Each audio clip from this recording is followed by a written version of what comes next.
हरे कृष्णा।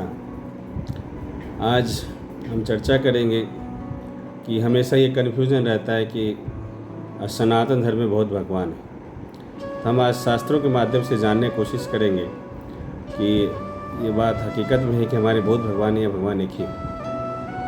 तो सबसे पहले हम लेना चाहेंगे रेफरेंस ब्रह्म संहिता से, जिसमें ब्रह्मा जी कहते हैं ईश्वरः परम कृष्णा सचिदानंद विग्रह अनादिरादिर गोविंदा सर्व कारण कारण, कि भगवान कृष्ण जो है परम भगवान है और सभी कारणों के कारण है।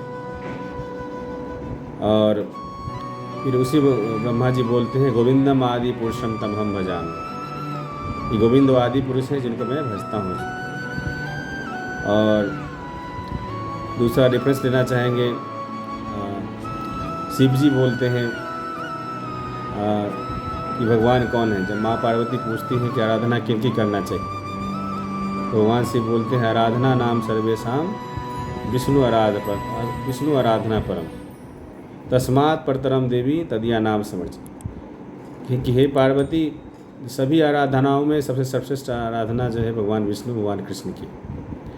और आप सबकी जानकारी के लिए बताना चाहता हूँ कि भगवान कृष्ण और विष्णु में क्या अंतर है। बस ये समझना है कि जब भगवान कृष्ण जब ऑफिस में होते हैं तो ऐसे विष्णु हैं, जब घर में हैं तो ऐसे कृष्ण हैं, तो उनमें कोई अंतर नहीं। इसलिए भगवान शिव बोलते हैं कि सभी के आराधनाओं में भगवान विष्णु की आराधना सबसे सर्वश्रेष्ठ।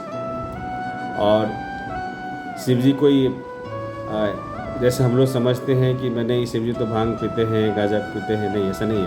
भगवान शिव जो है वो जीव तत्व तो नहीं है, वो ईश्वर तत्व और जीव तत्व के बीच के कड़ी हैं।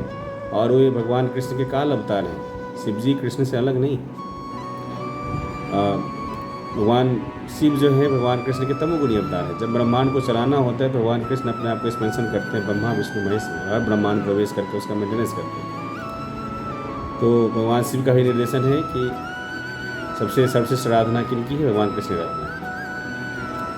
अब आप जानते हैं कि अर्जुन क्या बोलते हैं। अर्जुन बोलते हैं परम ब्रह्म परम धाम पवित्रम परम भगवान पुरुषम शाश्वतम दिव्यम आदि देव वजम विभुम अहस्वाम ऋषि सर्वे देवर्षि नारद तथा असितो देवलो व्यासा स्वयं चैव विष्णु। अर्जुन भगवद गीता के 10वें अध्याय में बोलते हैं कि भगवान को कि आप है परम ब्रह्म हैं, परम पुरुष हैं, पूरी व्याख्या करते हैं।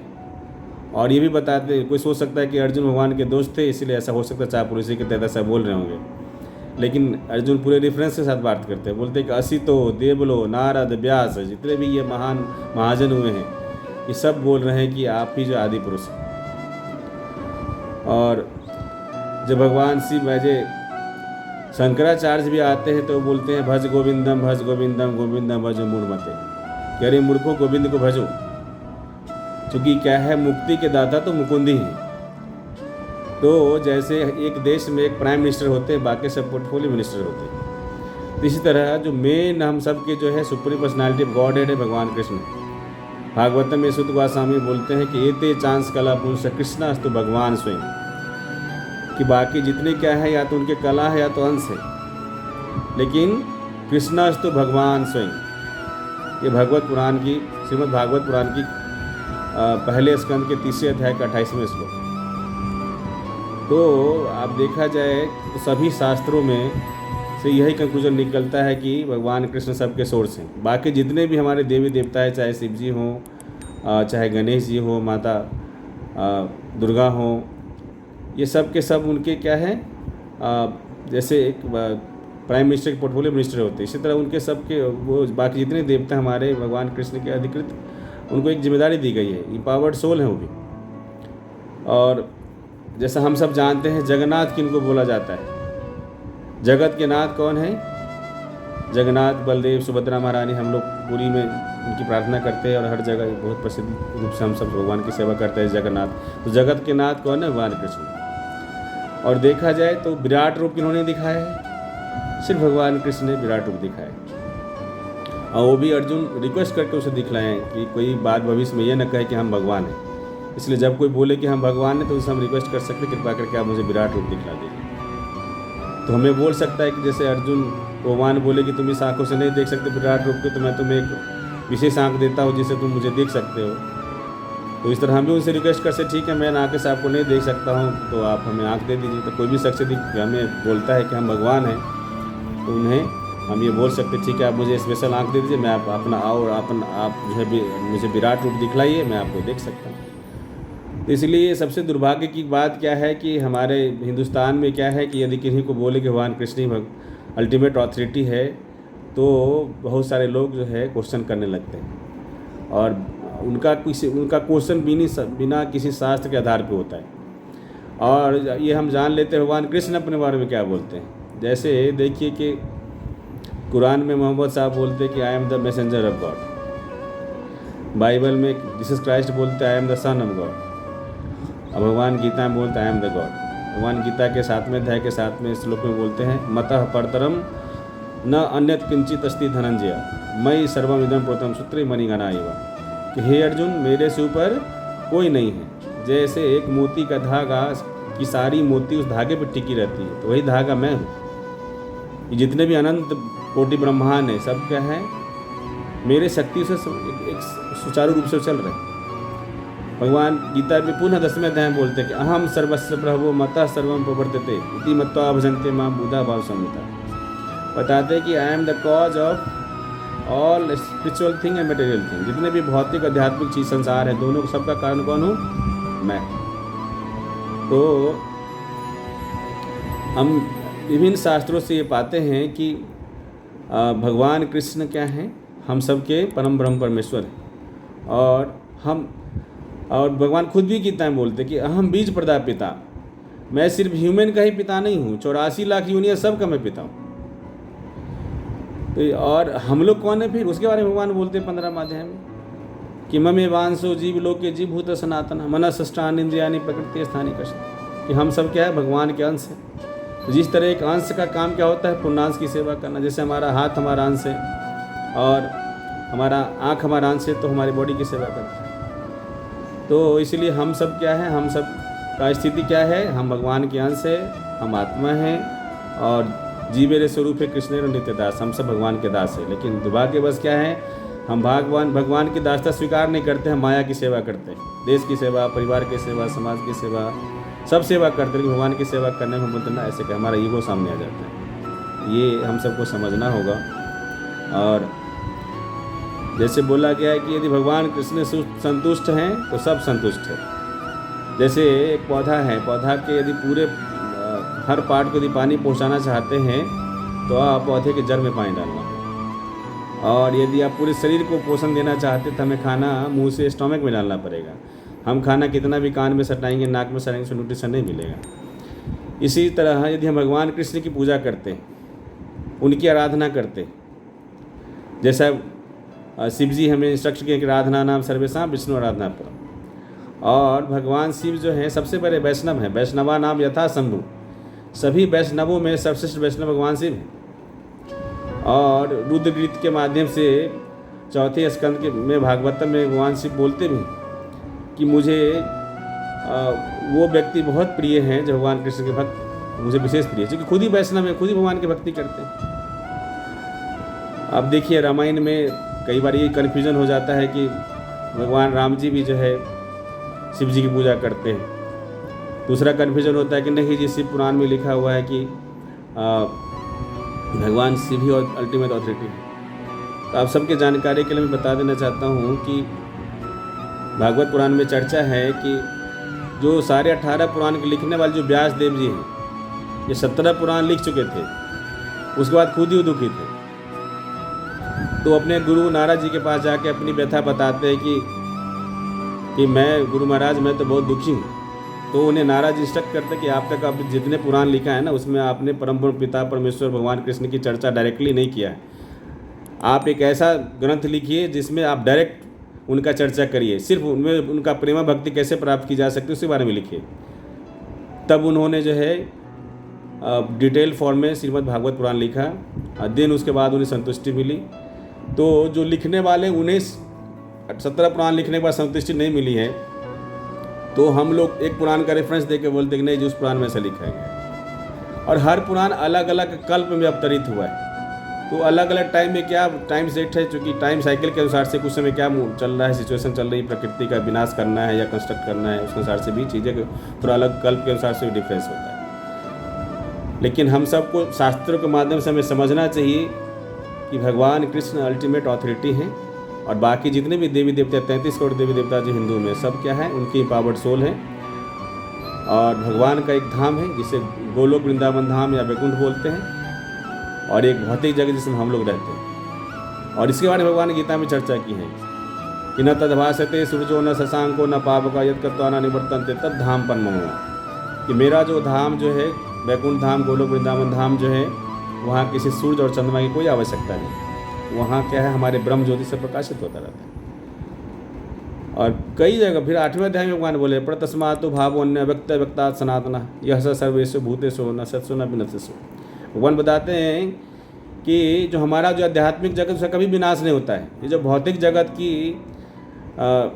यहाँ पे क्या है, जितने भी चीज़ है इसका एक सर्टेन टाइम के बाद ब्रह्मा जी का जैसे उनका टाइम पीरियड खत्म होता है, उसके बाद सारा चीज़ का क्या हो जाता है, एनिहिलेशन हो जाती है, सारा चीज़ डिस्ट्रॉय हो जाता है, फिर से क्रिएशन होता है। लेकिन भगवान का धाम वो शाश्वत है, इटर्नल। जैसे भगवान इटर्नल है वैसे उनका धाम इटर्नल है। और वो चलिए वो इटर्नल धाम जो है as per scripture, as per Bhagavad Gita Bhagavatam, वो हम सब का असली घर है। ये जो भौतिक जगत है इसका भगवान बोले दुखालय मो शाश्वतम अनित्यम असुखम लोकम, this material world is full of misery and temporary.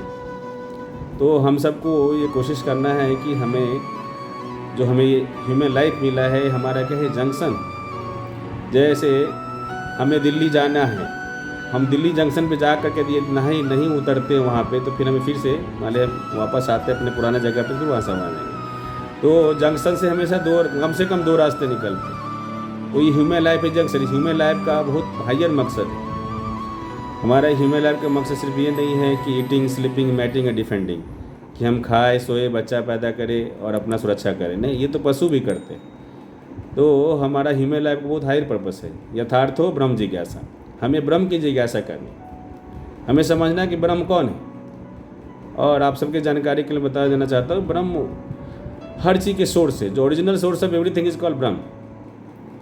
तो इसलिए ये हमारा जो ह्यूमन लाइफ मिला है इसको हम सबको सदुपयोग करना है, अपनी ड्यूटी करते हुए अपना कोई काम नहीं छोड़ना है।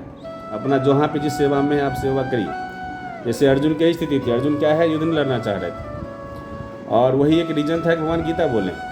इसलिए कई बार अपना लोग मिसकंसेप्शन डेवलप कर लेते हैं कि नहीं, गीता पढ़ने का मतलब है कि और भक्ति करने का मतलब है कि छोड़ो घर द्वार चले हरिद्वार। नहीं, लेकिन भगवान गीता में इंस्ट्रक्ट करते 8वें अध्याय में कि तस्मात् सर्वेषु कालेषु माम अनुस्मर युद्ध च मयि अर्पिता मन बुद्धि माम एव शस्य संशय, कि हम सब का अपना अपना युद्ध है। एक डॉक्टर का युद्ध है, एक इंजीनियर का युद्ध है, एक IAS का युद्ध है, एक मिनिस्टर का युद्ध है। हमें सब क्या है, अपना का ड्यूटी करना है। लेकिन कैसे करना है, माम अनुस्मर युद्ध च, हमें हमेशा इस चेतना में रहना है कि हम प्रभु के गाइडेंस में काम कर रहे हैं, उनके निमित्त मात्र हैं, हमें जो ड्यूटी मिला हम कर रहे हैं। इसीलिए और चैतन्य महाप्रभु 500 साल पहले जो खुद कृष्ण हैं, राधा कृष्ण के जुगल अवतार हैं, जो कि बंगाल के नादिया डिस्ट्रिक्ट के मायापुर में उनका बर्थ प्लेस है। और आप सबको शायद जानकारी होगी कि वहाँ पे वर्ल्ड का सबसे बड़ा टेम्पल बन रहा है, टेम्पल ऑफ वैदिक पेल्टोनियम। और उनका कलयुग के जीवों के लिए बहुत बड़ा इंस्ट्रक्शन है कि हम सबको क्या है, भगवत प्राप्ति का सबसे जो ईजीएस्ट और सबसे सेफेस्ट और सक्सेसफुल माध्यम है कि हमें भगवान का नाम लेना है। और ये सब शास्त्रों का इंस्ट्रक्शन भी है। रामायण में बोले हैं तुलसीदास जी, कलयुग केवल नाम आधारा सुमिर सुमिर नर उतर ही पारा। और ब्रह्मवैवर्त पुराण में भी लिखा हुआ है, हरे नाम एव केवलम कलो नास्तिम नास्तिम नास्तिम गतिरमति।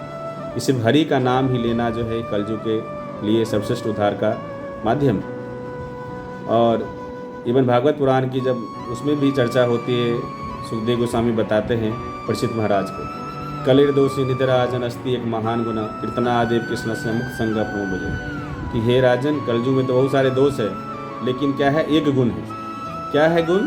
कि सिर्फ हरि का नाम लेने से इसमें कलयुग के लोगों का कल्याण हो जाएगा। और जब भागवत पुराण जब समाप्त होती है तो सुखदेव गोस्वामी लास्ट श्लोक बोलते हैं, नाम संकीर्तनम यस्य सर्व पाप प्रणाशनम प्रणामो दुख समनस तम नमामि हरिप्रिय। भगवान का सिर्फ नाम संकीर्तन करने से क्या है, हमारे सभी पापों का क्षय हो जाएगा। तो इसलिए जो भी हमारा बेसिक इंस्ट्रक्शन है सबको हम सबको फॉलो करना चाहिए। क्योंकि यदि हम शास्त्रों को नहीं मानते हैं, बहुत लोग बोल सकते हैं कि मैं शास्त्र को नहीं मानता हूँ, लेकिन क्या है, हम कानून माने या ना मानो, कानून तो ख़त्म नहीं हो जाएगी। जैसा कि आप सबको विदित होगा, यदि जो कानून नहीं मानता क्या होता है, जेल में होता है। और खुशी कौन रहता है, खुश कौन रहता है, जो कानून को मानता है। इसलिए आप सबसे अनुरोध है कि आप जहाँ पे भी है, जिस ड्यूटी में है, आप अपने आत्मा की ड्यूटी को भी ज़रूर से करिए। अपने भक्ति, अपने स्पिरिचुअलिज्म को ज़रूर से अपने लाइफ का एक अहम हिस्सा मान के रखिए। आप अपनी ड्यूटी करिए और सब लोग प्रेम से चैंटिंग करिए, हरे कृष्णा कृष्णा कृष्णा हरे हरे, हरे राम राम राम हरे हरे। जैसे हम लोग पैसा के लिए हमेशा कोशिश करते कितना काम कर ले, कितना बिजनेस कर ले, म्यूचुअल फंड कर ले, SIP कर ले, FD कर ले, कि ज़्यादा से ज़्यादा पैसा इकट्ठा कर ले। इसी तरह हम सबको भगवान नाम को ज़्यादा से ज़्यादा संख्या में अपने अकाउंट में जमा करने के लिए हमें एक स्पिरिचुअल अकाउंट भी खोलना चाहिए। और हमेशा हमें तत्पर रहना चाहिए कि ज़्यादा से ज़्यादा हम दिन भर भगवान का नाम ले सकें। इसलिए आप सबसे अनुरोध है, ये जो हमें जो रेयर ह्यूमन लाइफ मिला है, हमें पता नहीं कब ख़त्म हो जाए हम सबकी ज़िंदगी। तो जितना समय हमें मिला है, प्रभु को धन्यवाद देते हुए रोज़ हम सब अपना ड्यूटी अवश्य करें और भगवान का नाम भी जरूर से लें। ऐसा ना हो कि पता चला कि भगवद गीता, जो कि 18 अध्याय और 700 श्लोक की भगवद गीता है, वो भी हम अपने जीवन में ना पढ़ पाए। और मैंने देखा है, जैसे मैं डॉक्टर हूँ, हमारे बहुत सारे डॉक्टर मित्र हैं, बहुत ही दे आर वेरी क्वालिफाइड, लेकिन क्या है, भगवद गीता पढ़ते नहीं हैं, पढ़ने की इच्छा नहीं होती। बोलते हैं ठीक है पढ़ लेंगे बाद में, या क्या आवश्यकता है पढ़ने। वैसा नहीं, यदि हम पढ़े लिखे लोग भगवद गीता के बारे में नहीं जानेंगे तो बहुत दुर्भाग्य की बात है। भगवद गीता हमारा मैनुअल ऑफ लाइफ है। हम सबको अपना ज़िंदगी एक मैनुअल के सहारे जीना चाहिए, लेकिन हम लोग अपनी ज़िंदगी बिना मैनुअल का जी रहे हैं। इसलिए आप सबसे अनुरोध है, आप सब लोग भगवद गीता पढ़ें, भगवान का नाम लें और अपना जो ये rare human form of life हमें मिला है, इसी ज़िंदगी में हम सब कोशिश करें, ऐसी भक्ति कर ले कि हम लोग भगवत धाम को चले जाए। फिर से हमें क्या है, हम सबका जो असली कष्ट है, जन्म मृत्यु जरा व्याधि, हमें जन्म लेना पड़ता है, हम बूढ़ा होते हैं, हम बीमार होते हैं, फिर हमारी मृत्यु हो जाती है, फिर से हमारा बर्थ होता है। बहुत लोग बोल सकते किसने देखा है दोबारा बर्थ होता है। भगवान भगवद गीता में बोले, जातस्य ही ध्रुवम मृत्यु ध्रुवम जन्म मृतस्य, कि जिसका जन्म हुआ उसका मृत्यु निश्चित है, और जिसका मृत्यु उसका पुनर्जन्म निश्चित है, जब तक क्या है भगवत धाम को न चला जाए। इसलिए हम माने या ना माने, भगवान जो कथन बोले भगवद गीता में पूरा 100% ट्रूथ है। तो अब हम सब का कल्याण से भी हम उसको, उस तथ्य को समझे, जाने और फिर भगवान का नाम लेते रहे। ठीक है, Hare Krishna, thank you very much, thank you very much, Hari बोल।